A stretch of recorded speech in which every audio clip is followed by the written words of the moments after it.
여기에 PSG 음바페가 이강인의 든든한 의리를 과시하며 화제가 되고 있습니다. 카타르 아시안컵 베스트 11에 대한민국 3명의 선수가 선정됐습니다. 위르겐 클린스만 감독의 무능함이 다시 증명됐습니다. 축구 통계 사이트 소파스코어는 2023 아시아 축구연맹 카타르 아시안컵 최종 베스트 11을 공개했는데요. 소파스코어는 아시안컵 우승국인 카타르는 2명의 선수가 뽑혔다. 대한민국은 베스트 11에 3명이나 배출했다고 설명했습니다. 대회 MVP이자 득점왕을 차지한 아피프, 16강 탈락에도 득점 2위에 오른 후세인 그리고 요르단 역사상 최초의 아시안컵 결승을 이끈 알타마리는 아시안컵을 빛낸 스타들이었습니다. 좌우 측면에 손흥민과 이강인이 자랑스럽게 배치됐습니다. 손흥민은 3골, 이강인은 3골 1도움으로 대한민국의 4강 진출을 이끈 주역입니다. 손흥민은 호주와의 8강에서 역전승을 이끌었을 때 가장 빛났습니다. 이강인은 바레인전 멀티골을 터뜨리면서 대한민국의 새로운 에이스라는 것을 스스로 증명했습니다. 글로벌 축구 매체 ESPN도 아시안컵 베스트 11을 선정해 발표했습니다. 한국은 이강인, 서령우가 이름을 올려 우승팀 카타르와 함께 가장 많은 2명을 배출했습니다. 이강인은 공격형 미드필더로 나서 한국 선수 중 손흥민과 함께 가장 많은 3골을 터뜨렸습니다. ESPN은 한국은 조별리그에서 불안했지만 이강인이 활약하며 팀을 이끌었다며 바레인과 조별리그 1차전에서 2골을 넣어 승리를 이끌었고 말레이시아와 3차전에서 1골 1도움을 올렸다고 설명했습니다. 축구 통계 전문 옵타를 인용해 오픈 플레이를 통한 기회 창출과 기대 어시스트 부문에서 대회 1위를 기록했다고도 보탰습니다. 서령우에 대해선 좌우와 포백, 파이브백을 가리지 않고 모두 선발로 나섰다. 토너먼트에서 15분을 제외하고 모든 경기에 출전했다며 옵타에 따르면 기회 창출 3위, 기대 어시스트 2위를 기록했다고 소개했습니다. 손흥민과 김민재, 골키퍼 조현우는 훌륭한 경기력을 인정받았지만 최종 베스트 11에는 탈락했습니다. 카타르에선 8골로 득점왕에 오른 대회 최우수 선수 아크람 아피프와 골키퍼 메샬 바샴이 베스트 11에 올랐습니다. 이밖에 아이멘 후세인, 무사 알타마리, 해리 수타 등 베스트 11에 포함됐고 일본은 단 한 명도 없었습니다. 또한 아시아 축구연맹에서도 공개한 베스트 11에 일본은 없었고 동아시아 국가 중 유일하게 이강인만 선발이 되었습니다. 아시아 축구연맹은 12일 공식 SNS를 통해 대회 통합 베스트 11을 공개했습니다.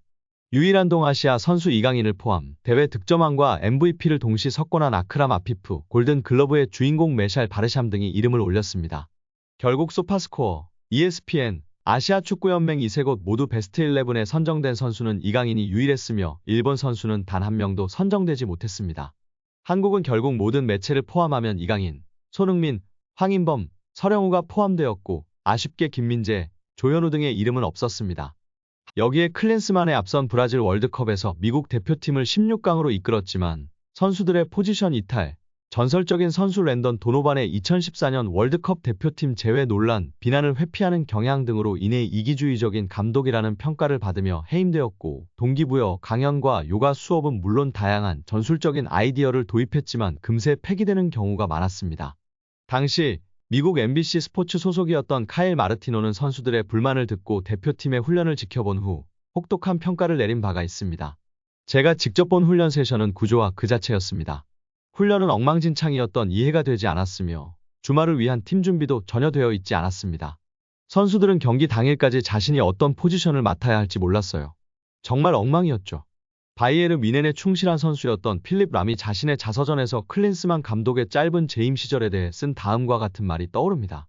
우리는 체력 훈련만 했고 전술적인 부분에는 별로 신경 쓰지 않았습니다. 경기 전에 모여서 어떻게 경기할지를 논의하는 것은 선수들의 몫이었습니다. 한국 대표팀 역시 체력에 중점을 두었습니다. 아부다비에서 열린 아시안컵 사전 캠프에서 클린스만 감독은 매우 강도 높은 훈련 세션을 진행했습니다. 당시 상황을 잘 알고 있는 한 소식통은 관계 보호를 위해 익명을 요구하며 선수들이 거칠게 달렸다고 했고 클린스만 감독이 선수들을 다치게 했으며 선수들은 지쳐 있었다라고 말했습니다. 앞선 2경기에서 총 20분 이상의 추가 시간과 30분의 연장전을 치르며 지친 것으로 추정되는 한국 대표팀의 체력은 화요일 요르단과의 준결승전에서 극명하게 드러났습니다. 한국은 좀처럼 기력을 회복하지 못하는 모습을 보였습니다. 조별 예선에서 몸이 무거운 이유를 우승권팀이기 때문에 토너먼트 이후로 몸이 올라오도록 맞췄다고 했는데요. 결국 이조차도 제대로 하지 못했다는 평가입니다. 여기에 PSG 음바페가 이강인의 든든한 의리를 과시하며 화제가 되고 있습니다. 경기 중 음바페와 이강인의 훈훈한 장면이 연출돼 이목이 쏠렸는데요. 음바페가 이강인을 위해 상대 선수에게 맞서는 장면이 나왔습니다. 트위터 등에 올라온 영상에 따르면 이강인이 상대 선수에게 다가가 들고 있는 공을 달라고 손짓했는데요. 그러나 상대 선수는 이를 보고도 공을 넘기기는커녕 약을 올렸습니다. 그때 이강인 옆에서 이를 본 음바페는 양손으로 상대 선수를 밀치며 공을 빼앗았습니다. 이내 발로 공을 차 이강인에게 돌려줘 팬들의 눈길을 끌었습니다. 같은 날 커뮤니티 덕후에 어제 경기에서 이강인한테 시비 거는 선수 날려버리는 음바페 등의 제목으로 해당 장면이 담긴 영상이 빠르게 확산되며 화제가 되고 있습니다. 이를 본 누리꾼들은 든든하다, 고맙다 등의 반응을 내비쳤는데요.